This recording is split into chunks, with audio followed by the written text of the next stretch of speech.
একটা বড় ধরনের ঝড় এগিয়ে আসছে রাশিয়ার উপর।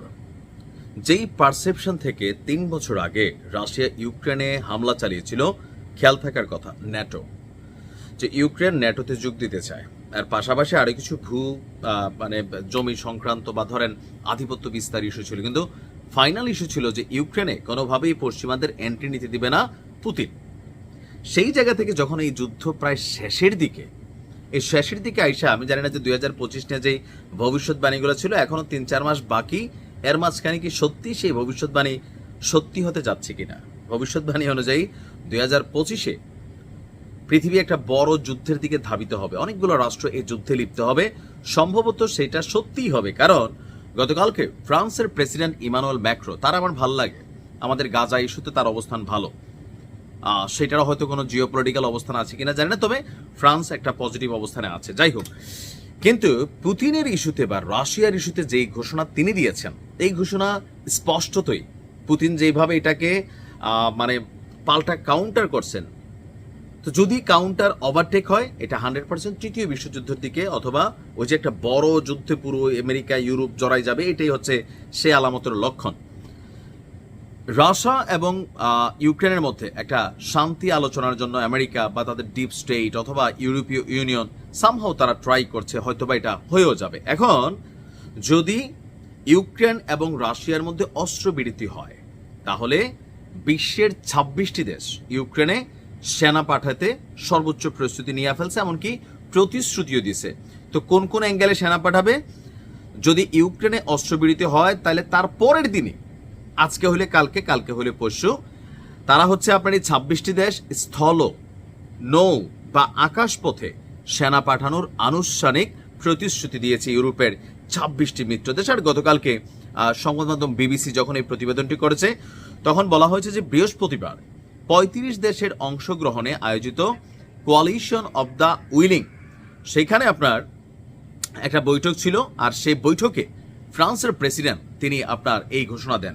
আর এই উদ্যোগে যুক্তরাষ্ট্রের সমর্থনও কয়েকদিনের মধ্যে নাকি চূড়ান্ত হবে।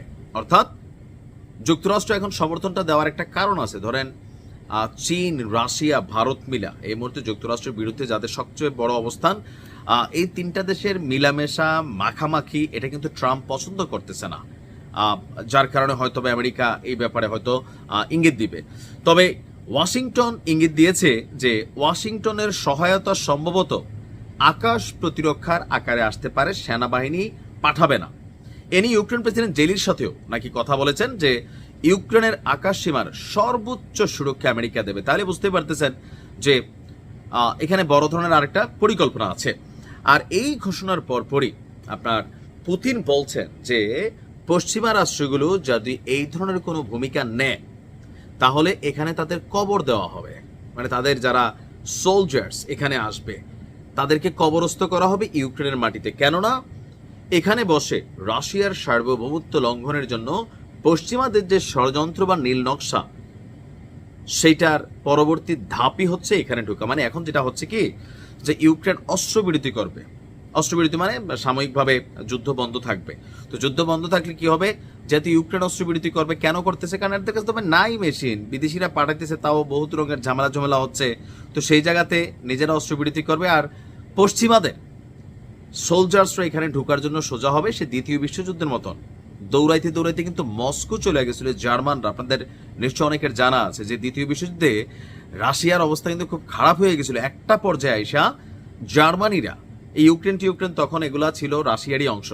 তো এখান থেকে যাইতে যেতে যেতে একদম মস্কোর কাছাকাছি গেছে। তখন সাবেক সোভিয়েত ইউনিয়নের যেই হিরোরা বা যোদ্ধারা, তারা সেখান থেকে একটা পাল্টা ডিফিট করছিল।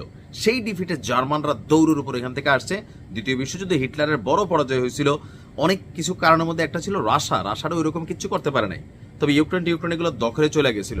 তো সেখান থেকে তাদের যে পুরোনা গুপ্ত বাসনা বা সুপ্ত বাসনা, সেটাকে বাস্তবায়ন করার জন্য সর্বোচ্চ ট্রাই করবে রাশিয়া, এটা বলছে।